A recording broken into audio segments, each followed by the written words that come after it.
암 괜찮고 말고. 안녕하세요, 닥터 이재순의 암과 면역 이야기입니다. 오늘은 요양병원에 대한 이야기를 해볼까 합니다. 많은 환자분들이 암 치료 과정에서 수술 후에 회복을 하기 위해서나 항암 치료 중에 부작용이나 컨디션 관리 등을 위해서요, 요양병원에 입원 치료를 고려하시거나 실제로 입원 치료를 하시는 분들이 많이 계십니다. 오늘은 이런 요양병원이 정확히 어떤 식으로 운영이 되고 있는지 그에 대한 이야기를 해볼까 합니다. 먼저 요양병원이란 어떤 형태의 병원인지에 대해 이야기를 해보겠습니다. 요양병원은 운영 방식이 저희가 일반적으로 알고 있는 병원이랑은 조금 다릅니다. 저희가 일반적으로 생각하는 병원은 행위별 수가제라는 그런 제도로 운영이 되는데요. 간단히 말해서 환자에게 들어간 행위, 즉 어떤 검사를 하고 어떤 치료를 받고 어떤 주사를 맞고 했는지에 따라서 각각의 수가가 책정이 되는 게 행위별 수가제라고 생각을 하시면 됩니다. 예를 들어 감기 주사를 맞았으면 주사료가 들어가는 거고요. 약을 처방을 받았으면 약재료가 들어가는 거고, 혈액 검사를 했으면 검사료, 수술을 하면 수술비, CT나 엑스레이 촬영을 했으면 영상검사 촬영비 등이 각각 책정이 되는 게 이 행위별 수가제입니다. 즉 검사를 많이 하고 비싼 약을 쓰고 주사제를 많이 맞고 하면 점점점 총 진료비가 올라가는 게 이 행위별 수가제의 특징이죠. 반면 요양병원은 포괄수가제라는 거에 적용을 받습니다. 간단히 말해서 포괄수가제라는 건 진료비의 총액이 결정이 되어 있는 건데요.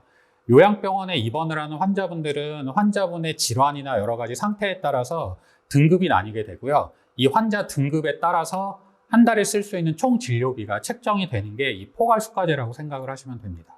어떤 환자분이 요양병원에 입원할 때 등급상 총 진료비가 120만 원으로 책정이 되어 있다 하면 병원에서는 이 환자한테 쓰는 여러 치료비를 120만 원 한도 내에서 해결을 해야 되는 겁니다. 따라서 이 환자한테 너무 고가의 약이 들어가거나 여러 가지 치료가 들어가게 되면 병원의 수익은 줄어드는 그런 구조가 이 포괄수가제입니다. 이 포괄수가제의 장점은 당연히 병원에서 여러 가지 치료들을 막 하고 환자한테 진료를 과잉해서 하는 그런 과잉 진료를 예방할 수 있다는 장점이 있는데요. 반면 병원 입장에서는 환자한테 들어가는 약제비나 진료비를 최소화해야 수익이 극대화되기 때문에 반대로 환자한테 조금 더 저렴한 약을 쓴다거나 최소한의 치료만 한다라는 그런 과소 진료를 할 그런 단점도 존재하게 됩니다.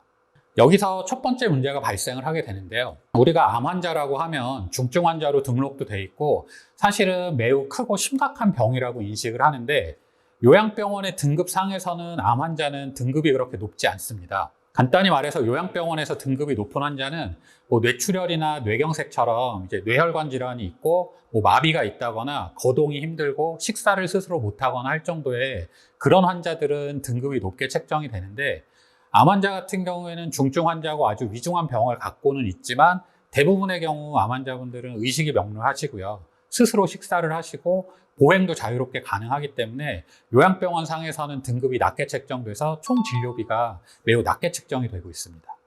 따라서 요양병원 입장에서는 사실 암 환자분들을 입원을 시키게 되면 책정되어 있는 진료비 수가제가 너무 낮기 때문에 그렇게 크게 입원의 메리트를 못 느끼는 경우들이 많아요. 그래서 이제 대부분의 암 전문 요양병원을 포함해서 요양병원에 암 환자분들이 입원하실 때는 여러 가지 면역 치료나 고주파 치료 같은 비급여 치료를 일정 수준 이상 해야 입원이 가능한 그런 기준들을 많이 접해 보셨을 겁니다. 사실 요양병원 입장에서는 암 환자분들은 다른 일반 요양 환자분들에 비해서 신경이 조금 많이 쓰이는 환자군이긴 합니다. 일반 요양 환자분들에 비해서 식단도 조금 더 신경을 써야 되고, 일반 요양 환자분들 중에 등급이 높은 분들은 당연히 진료비가 많이 책정되어 있고 하기 때문에 여러 가지 재활치료나 프로그램들을 돌릴 수가 있게 되는데, 암 환자분들은 그렇지 않기 때문에 사실 입원 기간 동안 별다른 치료를 못하고 방치되어 있는 경우가 많습니다. 따라서 이런 경우에 이 환자분들을 위한 어떤 프로그램들도 구비를 해야 되는데, 이런 것들이 병원 입장에서는 조금 부담이 될 수 있죠. 이걸 해결하기 위해서 결국은 병원 입장에서는 암 환자분들이 입원할 때 면역치료, 고주파 치료 같은 비급여 치료를 일정 금액 이상 해야 입원을 시켜주거나 하는 그런 형태가 현재 벌어지고 있는 겁니다. 오늘은 암 치료를 전문으로 하는 암 전문 요양병원이 어떤 것이며 어떠한 형태로 운영되는지에 대해서 간단히 말씀을 드려보았고요. 앞으로 시간을 내서 이 요양병원의 장단점이나 요양병원을 선택할 때 기준으로 삼아야 되는 점 등에 대해 영상을 올려보도록 하겠습니다. 이상 암과 면역 이야기의 이재순이었습니다. 감사합니다.